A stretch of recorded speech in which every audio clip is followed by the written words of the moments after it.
Hi there. Today's video will be about the topic of cognition and communication. Uh, More precisely, about the topic of if we should follow somebody, and who's that somebody who we should follow when we study something about the world that surrounds us. Um,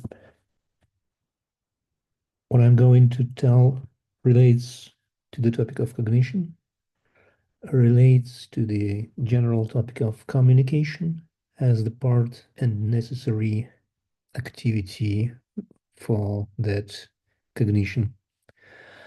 Uh, it's what I'm going to say today very much relates to uh, the topic of bad gurus that I wrote about in 2017, as you can see. So I present you this article. You have a chance to read it. And let's proceed to completely what I was going to tell today. So it's about Jeff Foster's brilliant, in my opinion, brilliant video, which was premiered on May 31st, 2024. And Jeff is mm, a British writer and speaker who covers the topics of non-duality, healing, spiritual awakening, and so on and so on. And the video from Jeff um, may may seem very unusual because it is something about quitting non-duality. And the main thesis from this video are presented here on the screen.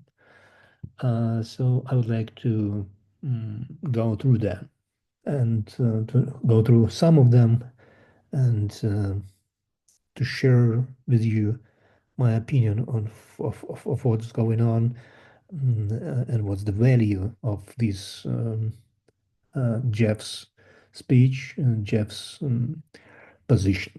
It's really interesting. So the first of the statements from that video from Jeff is about that true spirituality involves embracing our humanity, including our imperfections and vulnerabilities, rather than transcending or denying them. Um, it is quite a brilliant statement, you know. Jeff shares his experience of communicating with different spiritual teachers and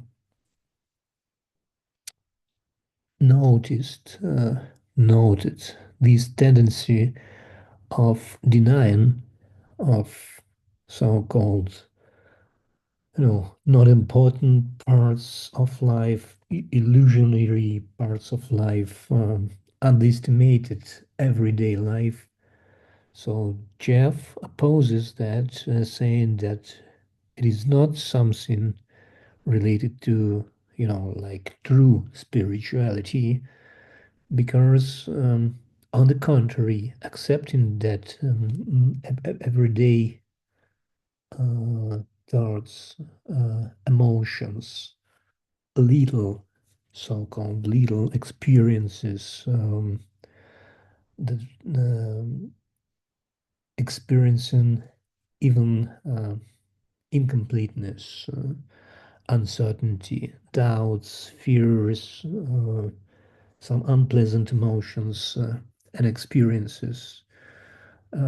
Something that these non-dual teachers never feel, which we find out is not true and never is true, and denying all this everyday life everyday content of the conscious experiences is not something related to true spirituality in the Jeff's opinions, and it's also not true because it's like pretending in front of other people and pretending in front of yourself. Uh, like Carl Jung once told, the more you resist, the more you have something. Yes, something like that. So, what I would like to add here as a comment, what comes into my mind is this book of Stan Grof, The Cosmic Game, devoted to philosophical implications of altered states of consciousness.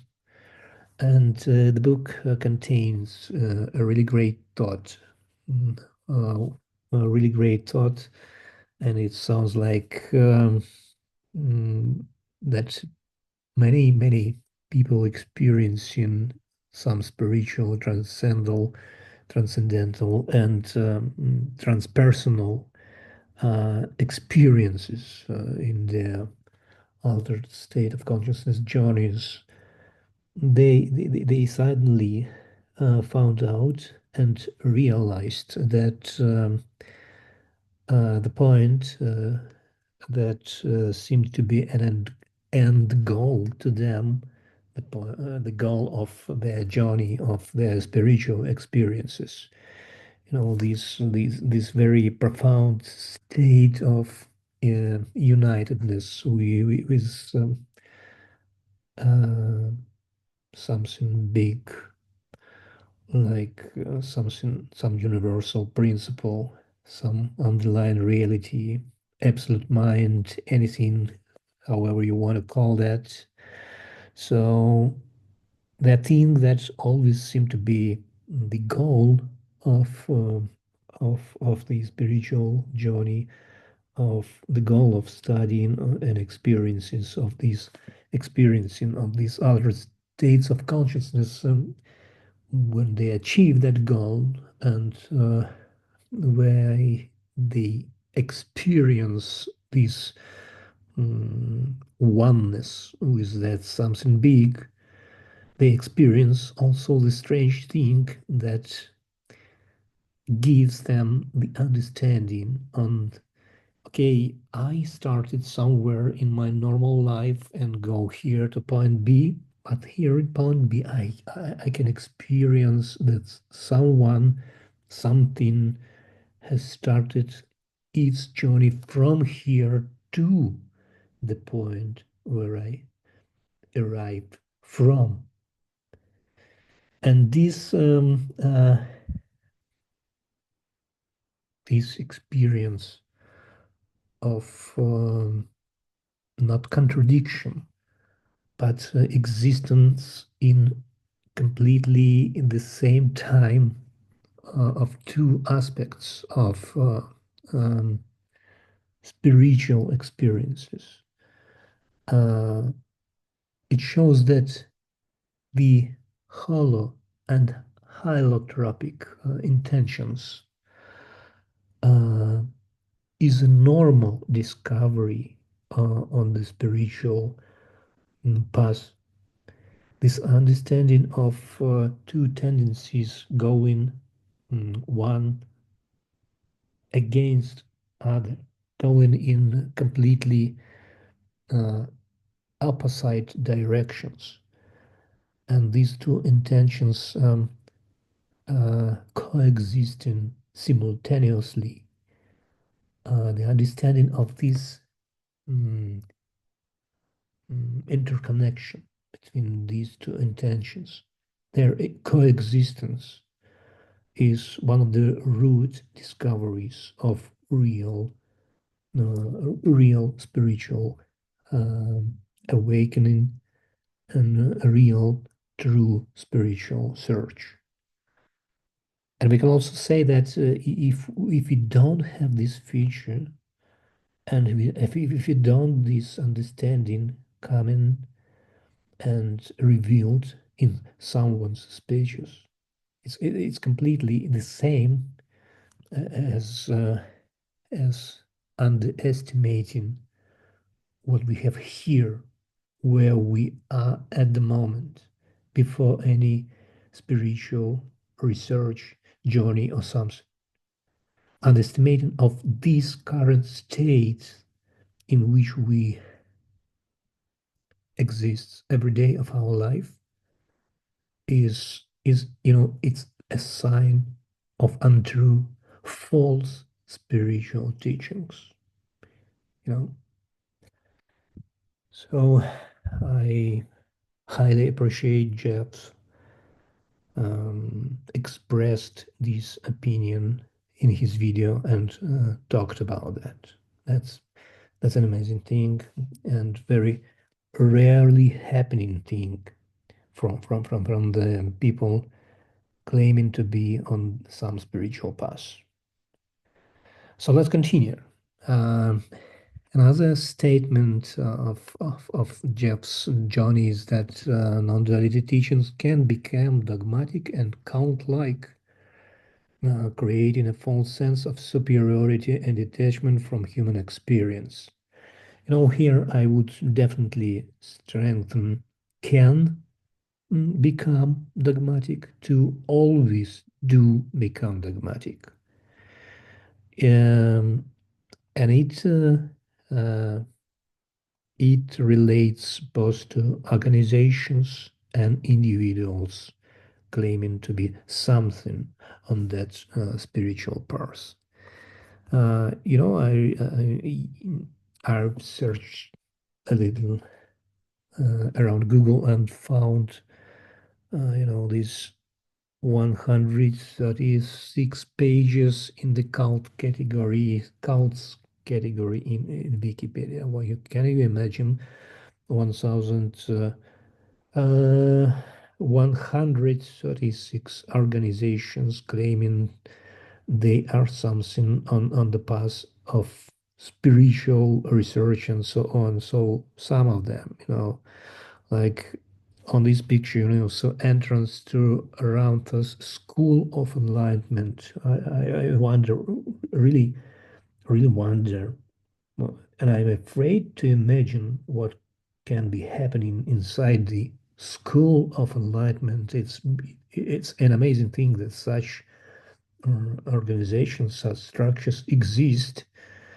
Um, uh, what the core nature of their activities stays completely unclear. It's uh, I wouldn't say they are all obligatory cults, but they are definitely obligatory something strange. Or these other movement I found, MSIA, which is movement of spiritual inner awareness. Movement of spiritual inner awareness. Can you see these people on the picture? Standing, holding their hands, standing in the circle. What are they doing?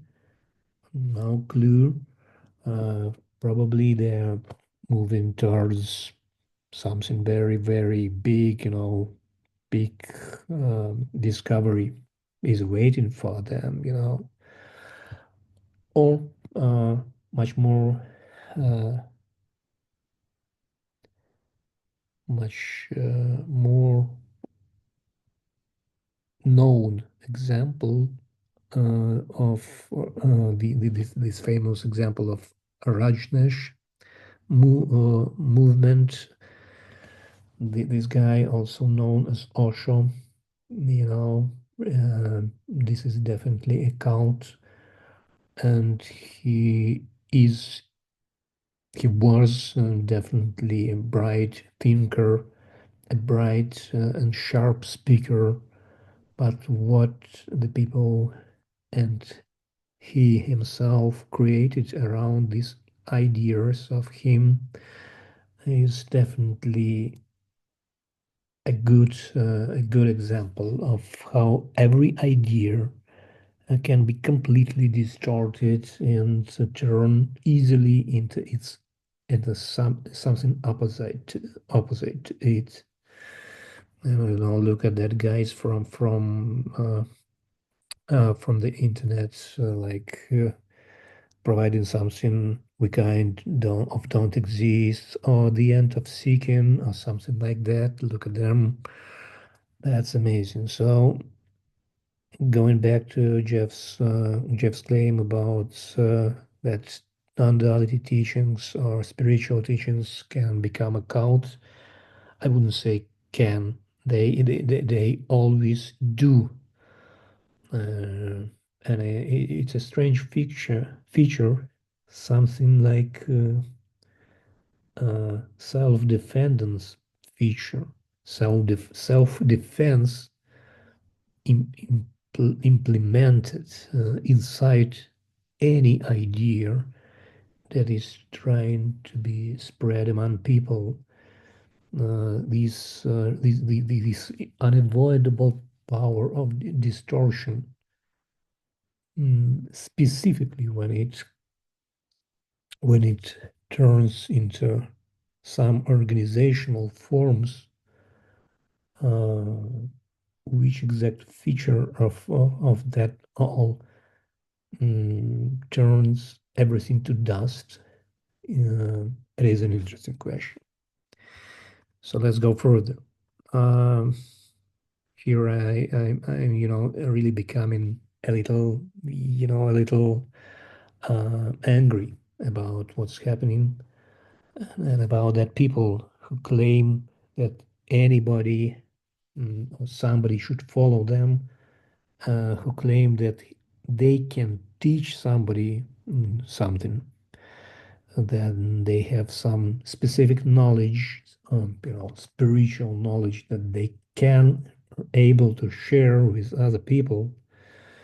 So you see, it makes me really angry. And uh, like on that pictures, look at that girl, which is, um, you know, happy smile, unbearable kindness. So it's really frustrating things that you can mm, that these people are covered with, so you can get closer to them to have a normal conversation, like with normal people. So I understand that they don't want to look like normal people. They really want to look special. Uh, so uh, if you're a man, a bird can help you, and his crazily shining eyes. Um, you understand here? I just going crazy about that, going angry about that, feeling something false in that. But it's really, in many cases, difficult to prove, and we all understand that uh, these people can expect to have some followers because it's a human nature to follow. It's a human nature to make organization, and it's a human nature to distort ideas and turn that from initial state to something else. I don't want that. I don't say that people who follow these guys distort something. I first of all say that probably, and we have all the reasons to think that nobody obtains the right to tell they have something special that other people do not have. There's some special source of information or special understanding, unique understanding that, okay, they will share with everybody, and in return, they probably expect that something will be shared with them. Some, values, property, connections, anything. But it's all an angry stuff. I would go further here. So is that an inevitable trap when you put yourself on the spiritual way, become a spiritual seeker? Uh, you always get into this trap. You either follow or you are followed. So if you follow, it can have different forms. You can follow a person like some guru or something. You can follow the organization like Osho's crazy crowds. You can follow the book knowledge, uh, some ancient texts from East, West, and traditions. It doesn't matter. You read these very unclear texts that are different to interpret, so you're stuck in them forever, or in some, brilliant organization holding hands with somebody, visiting endless retreats, getting no results, and even having no understanding what this result is expected to be. You can also be followed, become a spiritual teacher, which means in most cases that you are becoming a liar, or maybe you just go a little crazy, and maybe you are a complete mixture of both of these elements, craziness and lie. So, which we can find a huge lot of examples. So, is this trap inevitable, actually? Is it or not? Of course, we know that there are individuals like Krishnamurti um, who tried during the whole life and in all their public speeches to persuade people that no, I am not a teacher. But what they heard in response? They heard, yes, teacher. You are not a teacher. We understand. Yes, teacher. So no surprise here that when this guy had the last days of his life, he stated that nobody understood him, nobody understood what he was talking about, nobody understood his teaching and what was happening with him. So what he was trying to say, in my opinion, is do not follow. You have all the chances and all the tools in your hands, in your own hands, to perform this spiritual research. And this is the only way to perform this research. I guess he tried to tell something like that. So he tried to help, I cannot say here his followers, but his people who listen to him to avoid following anybody, including him. It's a nice try. And completely failed, which he actually understood it by himself, which his final statements tell us about. So, yes, his famous uh, statement that truth is a pathless land uh, was heard. Were there others talking about the same? Definitely, they were. Were they heard? I doubt that very much. On the contrary, my previous slides, what I'm talking about here, it says that no, they were not heard at all. So the suggestions not to follow, but an interesting question here, an interesting thought here is that, okay, if you don't follow, so what should you do? Like Jiddu told, like many other people, seekers tell that, okay, you need to follow your own own experience. You need to test theories, ideas about the world by yourself, using uh, your own role of observer, observer of the surrounding world, observer of your own consciousness. Observe, experiment, uh, think, make conclusions, uh, use yourself and use mm, your own consciousness as the subject and object of your study. Be the tool for yourself, something like that. A great idea, but I would like to add something here too, because some trap waits us even here. Uh, I can we rely on the personal experience? This on this slide I provided a link, not a link, but a reference.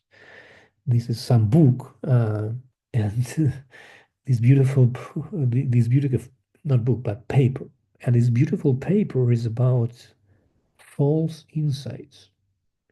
It's a uh, very big trend for now to say, okay, I went to some special state of consciousness and I experienced this, I experienced that, and it was so intensive, and it was so intensive, intensively felt like a truth.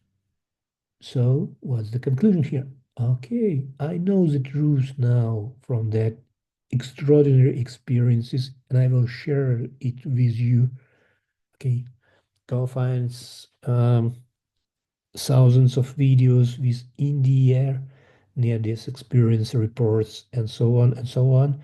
Transpersonal sessions, results reports, and people there uh, are absolutely sure they had experience of some truths that they can share now. Uh, and suddenly we find out that now we cannot rely not only on somebody's authority or experience in spiritual research, but we even cannot rely on our own experience. We cannot completely trust it because our minds, which we use in that case as a tool of research, are capable of distortion, are capable of modifying, are capable of representing information in very specific, personally unique or culturally unique ways. So, does it make all the situation hopeless? We cannot rely on somebody's experience. We cannot rely on our own experience. What should we do? And I think it is still not hopeless. I think that instead of personal experience alone, we can rely on personal study, which means, okay, whatever experience we had, uh, however extraordinary these experiences were, we need to check them. We need to compare them with the experiences of other people, with the experiences uh, c- accumulated by the humankind in the sphere of altered states of consciousness and their contents.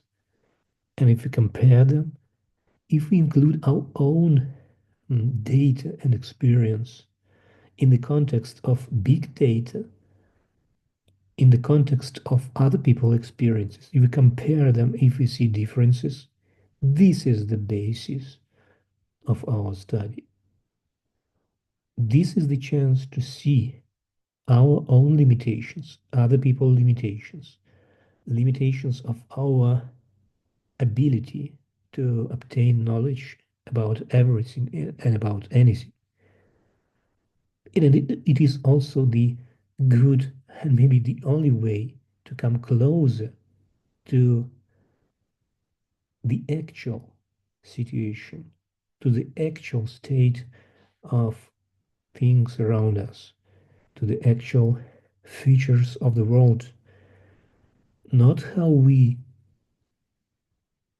or anybody else imagine them to be, but how they are hiding from every separate individual, uh, limited personality and unfolding itself when these personalities are combined, compared, and work together in some sense.